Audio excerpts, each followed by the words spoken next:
Have you ever wondered why some chords work together really well, like peanut butter and jelly, like Vegemite on toast? Hello ukulele friends, and welcome to the first in my series, Chords That Go Together. Whether you've just started playing the ukulele, or you've been playing for a little while, or maybe you're starting to write your own songs, this series will teach you how to find the chords that work well together in any key. Today we're starting with the key of A major. At the end of this video, you will know all the chords that work well in the key of A major and why. And not only that, but you'll understand a little bit more about tension and resolve, which is what goes into making music exciting. Be sure to hang around to the end of this video to find out the details of how you can win this beautiful Kala Tenor Traveler ukulele. Oh, wow. Let's jump in. What is a key, Stu? You may well ask. In music, a key is the home or the tonal center of the pitch of the song that we're performing. So if we're performing a song in the key of A, our first chord, usually, and quite often the last chord, is A. Not always. There's definitely a million rules that are broken all the time. But we're talking about a song in A. So these chords that go together well in the key of A go together well because they all use notes from the A major scale. So let's work out what the notes for the A major scale are. Now, I have made videos before on what makes a major scale, and you can check those out up here somewhere. I'll leave a link in the description. The notes for the A major scale are A, B, C sharp, D, E, F sharp, and G sharp. So A has 3 sharps. So we need to learn those notes. Let me show you on the piano keyboard because it's much easier. So we're starting with the A, and then we move up a tone to B. And now we move up another tone to C sharp. And now we move a semitone to D. And then we move up a tone to E, another tone to F sharp, another tone to G sharp, and a semitone to A, which is the same as our first note. We've got a 1, 2, 3, 4, 5, 6, 7, 1. You could say 8. But mostly we say 1.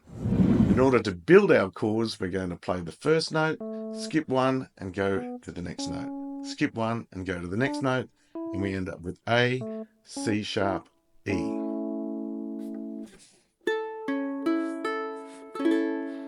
On the ukulele, it looks like this. We start here. That's our A note. This is our C sharp. Then we have our E. And we have another A. We double up on the A. Okay. So the next important chord is the 4, and I'll explain why soon. Why the 4, 5, and the 6 are the most important of the scale. So let's do the same thing with the 4th degree of the scale of A, B, C sharp, D. And we're going to start with a D. And the next note up is F sharp, because we're going to skip 1, right? And skip another one, and we end up on an A. So the triad of D in A major scale is D, F sharp, and A. And how we play that on the ukulele is by, that's going to be an A note there at the top. That's our D note. And that is F sharp. Again, we're going to double up with the A. So the next most important chord is the 5 chord. So we've got A, B, C sharp, D, E. So you start with the E, skip 1 note. Next one is G sharp, skip 1 note. Next one is B. So you end up with the notes E, G sharp, and B. As some of us know, the E's a bit of a pain sometimes. But you know, it doesn't have to be, because that note there is your B. And usually you're doubling it up down here. on the bottom string, right? And then that there is your E. So you could play an E like this. That would be an E without a third. And it sounds very pretty, doesn't it? Because you're basically playing two Bs and two Es. In fact, that note is exactly the same. And that note is exactly the same. Sounds like a mandolin. That's how we play it usually. I like to use my third finger and just the knuckle. And that's usually what happens. That gets blocked. So some people play like this. Now here's the thing, and as I've done videos on this before, that note there is your B. And that note there is your B. So you're doubling up on the B, you don't really need it. So it's quite fine to block that, I think, and just play an E like that. You've already got all the three notes in it from the triad, B, E, and G sharp. The thing is, it's nice to turn the 5 chord into a 7 chord, as in an extension, so it would become an E7 like this. Now all of those notes are still diatonic to the scale. That means they belong to the scale, they're not outside the scale. So you've got a G sharp, that's in the scale, you've got a D, you've got an E, and a B. So instead of playing your 5 chord as the E major, you could play an E7 in the key of A, which is good for us, right? There's that one, and there's also this one. That's based on your D7 shape, but moved up a tone. So I'm barring the 4th fret and sticking my 2nd finger up there on the 5th on the bottom string. Another way that you can play E7. Okay, so there's one other chord that is kind of important, mainly because it gives you somewhere else to go, and it sort of has a little bit more depth. We'll talk about the relationship of the chords in a minute, but the other one is the 6th chord. So in the key of A, we go A, B, C sharp, D, E, F sharp. So F sharp is like this on the ukulele.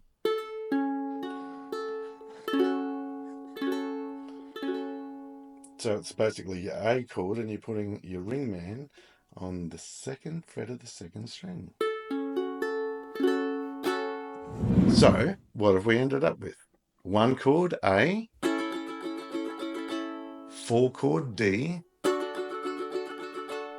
5 chord E7, 6 chord F sharp minor. All of those chords are going to be all you need to play any number of songs. So what we're going to do now is try putting those chords in a progression. So one of the most well-known and easy to remember song formats is the 12-bar blues. I've also done videos on this, which you can check out here. I think that's a baritone lesson. Same stuff. Let's talk about the strumming before we get into it. I'm just going to go down, down, up, down, down, up, down, down, up, down, down, up. 1, 2, starting with the A.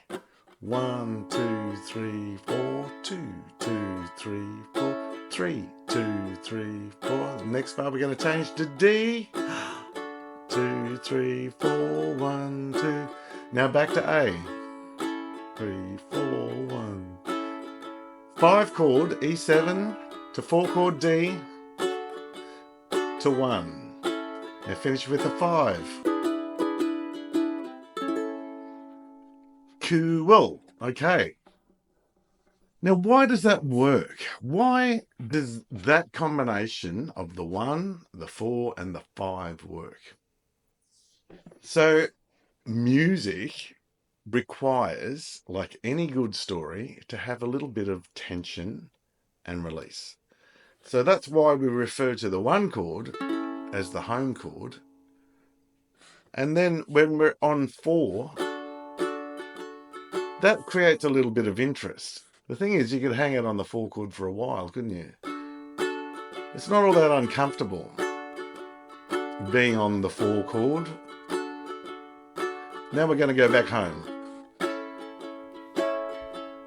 Okay, that feels where we started from. That feels like where we came from. Let's just go back to the 4 chord for a second. Yeah, hanging out with my buddy, the 4 chord. It's kind of nice. I don't feel so bad. We'll go home. Okay. And then, of course, when we go to the 5 chord, how does that feel?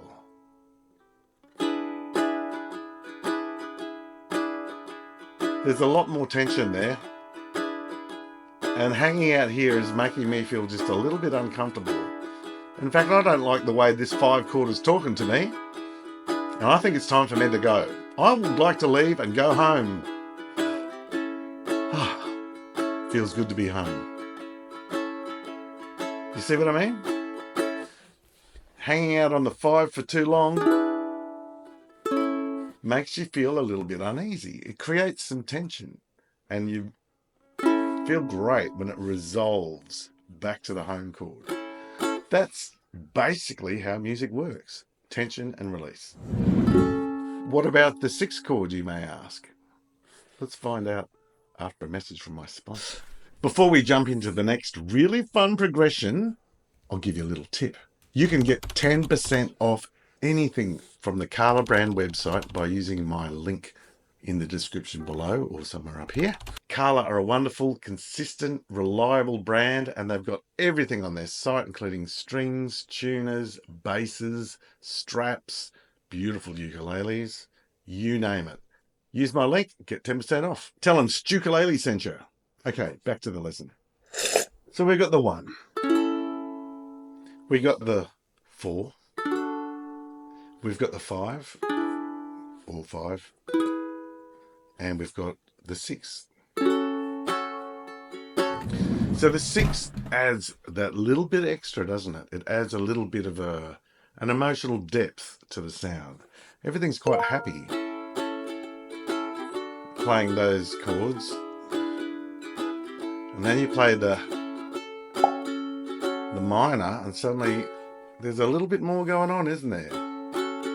So you can use those 4 chords endlessly. In fact, you'll notice the same chord progression in many, many songs. Taylor Swift is one, for example, who uses this kind of progression. The 1, the 6, 5, 4. So you've got your A to the F sharp minor, to the E,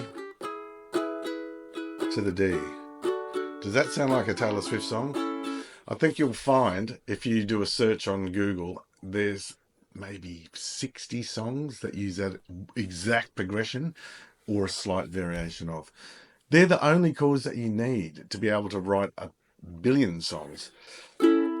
It's all about being creative with the order and whether or not you do a half bar of...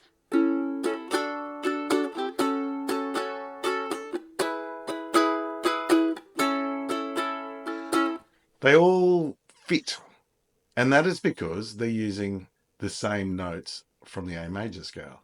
There's nothing outside of the A major scale, diatonic. So there you have it. They're the chords that sound good in the key of A major. I could literally play any combination, it's going to work. Well, that about sums it up. One more time, the chords that sound good in the key of A major are the 1, the 4, the 5, and the 6, which are A, D, we're going to use E7, and F sharp minor. So, if you would like to win this beautiful solid spruce traveller tenor from Kala, all you need to do is like the video, leave me a comment below, and share would be great.